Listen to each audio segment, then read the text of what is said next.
Normally you don't get shadows that strong, like shadow mudkips. And shadows, high IV shadows, if anything, is tough to get. So I'm glad I was able to get this. I'm gonna take the opportunity to evolve it. I believe I removed frustration from it. I actually should confirm before.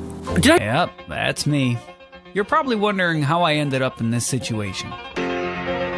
Just like you guys, I've probably made a lot of mistakes in Pokemon Go. So today we're gonna be going through mistakes I hope you never made in Pokemon Go. And if you have made them, hopefully you will never make them again after this video. Me, myself included, because I've messed up. Now, before I get 1,000 comments of people saying, "Pokédoxy, that's not a mistake. I wanna play the game like that." Remember, this is a video game. Do whatever you want. You could literally do everything I'm about to talk about in this video. And as long as you're having fun, I don't even care. Okay, number one on the list is going to be using recommended party when going into raids. Recommended party is going to be recommended by an algorithm in the game, but the algorithm only takes into consideration defense and not offense. You ever heard the saying, a best defense is a great offense? So you want to make sure in raids using the proper counters and the proper mons that are doing super effective damage so you can take down the raid faster and have to use less potions in total. I always recommend building a specific party for a raid boss and not going in with recommended, because it is a huge mistake. You will be doing almost no damage, and although you probably will win the longest lasting raid achievement, multiple times that is, you will never be on the hardest hitter list, and you will be losing out on raid balls to potentially catch your raid boss for doing not a lot of damage. Now, the recommend party can be useful sometimes. The recommended party does actually take into consideration what the move the raid boss has. So you can actually use it to kind of figure out what charge move the raid boss might have. For example, if you're going up against a Zapdos raid and you're getting recommended a bunch of ground type Pokemon, most likely that Zapdos is going to be running some sort of electric move like Zap Cannon or Thunderbolt. So you can find out what that raid move is before you go into the raid. Number two, powering up the wrong Pokemon. Stardust is one of the most valuable resources in the game, hardest to get, and using it, it's going to be gone and you're going to be left with a powered up Pokemon. And if you power up the wrong thing, I'll be pretty sad for you. Now, this mistake's broken up into 3 different sections. Number one, just blatantly powering up the wrong thing. Powering up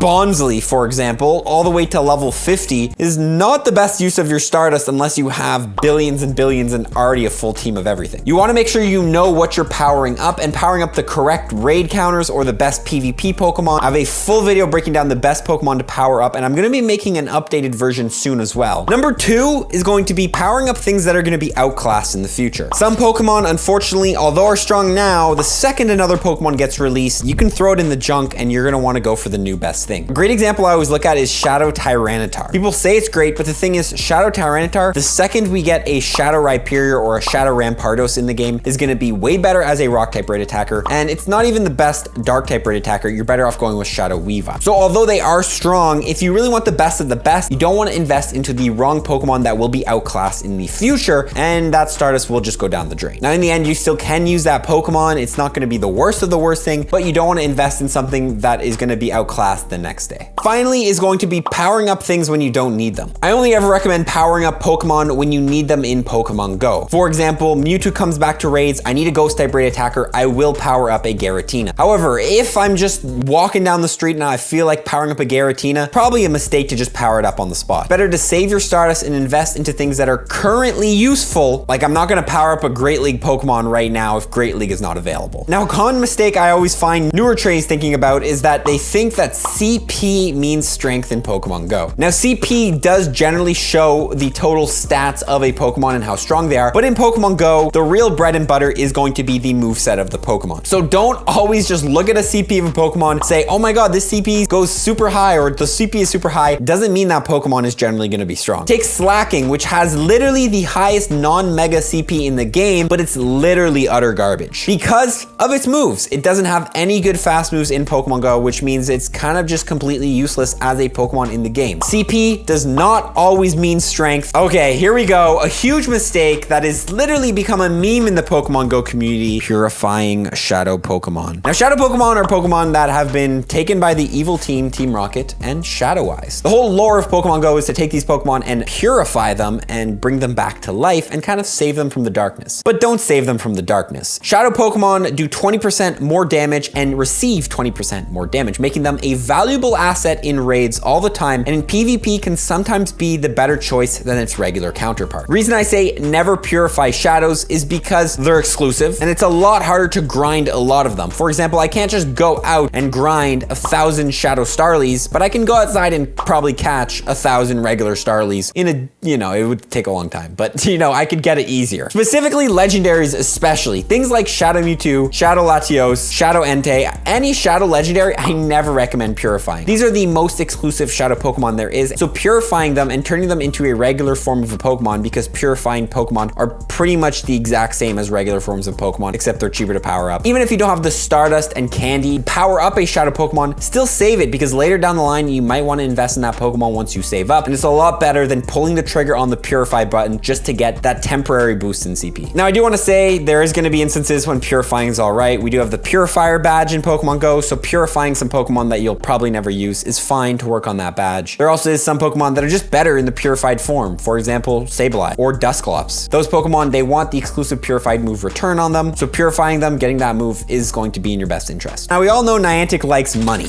and they're gonna use techniques to try to pull money out of you, and you don't wanna fall into their trap. The next mistake here is falling for the raid bait play by Niantic. Niantic always loves to throw rare Pokemon in raids and try to make you spend a lot of cash on them just to get that Pokemon. I've fallen for this a billion times. Throwing in Pokemon like Unknown into raids, throwing into Pokemon like Axew and Dino during the Go Fest every single summer. These are ways Niantic will pull you in, get you to spend a lot of money on these Pokemon, and then either not get the shiny because the rates are super high, or Community Day comes out for it. We've seen it before. In 2020 Go Fest, Gible was in raids with its shiny release, and so many people spent money on it, me myself included. Literally the next summer we had Community Day for Gible, and it's gonna bound to happen again. Obviously we had Dino was in raids as well, another example, and then we just recently had Dino Community Day. When Niantic puts rare shiny Pokemon in raids, most likely down the line they'll either get a Community Day or become more available in the wild or something like that. Patience in Pokemon Go will save you a lot of dollars. Now here's a big one and a lot of people make, and that is transferring without a 4-star check. I've done it before, and I'm sure I've transferred away those glorious 100% IV Pokemon. Anytime before you transfer Pokemon, always search in your search bar for and then asterisk. This will show you all of your perfect IV Pokemon. As you can see, Dino, Numel, Mewtwo, and you want to go ahead and star these Pokemon in the top right corner. If I were to just go ahead and just choose a bunch of Pokemon and transfer them without checking, I could potentially throw away one of these Pokemon. You can even take this to a further step and throw in 3 stars, which are not going to be perfect IVs, but will generally be strong IVs. And you can take a quick look through here to see if there's any Pokemon, like for example, this Piplup, that has pretty good all-around IVs, and I'll give it a star so I save it and don't accidentally transfer it. Always hundo check is what we call it before transferring your Pokemon. And finally, on the topic of transferring exclusive Pokemon and transferring those away, I've made this mistake before. Rotom Wash was an exclusive Pokemon from Go Fest 2020, and I transferred them away because I wanted storage and the Pokemon wasn't meta relevant. But sometimes Pokemon just become so exclusive and you don't really know it until after the events and you see that it's not gonna come back. You wanna keep them because you can get some crazy trades off these Pokemon. For example, right now, I don't know why, all the rave is about Armored Mewtwo. Everybody wants an Armored Mewtwo. I'm getting so many comments about, do you have an Armored Mewtwo? I don't have one, but if you have an Armored Mewtwo, keep that Pokemon. It's been in Pokemon Go once in raids and hasn't been back since then. So saving Armored Mewtwo, saving any sort of exclusive Pokemon that's only available at Go Fest, only available during a specific event, keeping those Pokemon and then trading them away for something valuable is going to be in your best interest, because transferring them, you're just gonna lose out on a potential really rare Pokemon you could have gotten from trade for them. Comment below if you've made any of these 7 mistakes in Pokemon Go. I hope you have not, but I have definitely made them. I've transferred Rotom Washes. I've powered up the wrong Pokemon in the past. I've used recommended party. I think making the mistakes is actually all part of the process. There's a quote I really love, and it's that the highest achievers are the ones who make the most mistakes. Making mistakes is how you learn in Pokemon Go, and if you have made any of these, as long as you learn from it and don't do it again, you'll become better, and this is a lesson for life. I know we're getting into life lessons right now, but it's true. That's the video, guys. Comment below any other mistakes you guys think people should avoid in Pokemon Go, and we hope to see you in the next video, which you could actually probably check out right underneath. But yeah,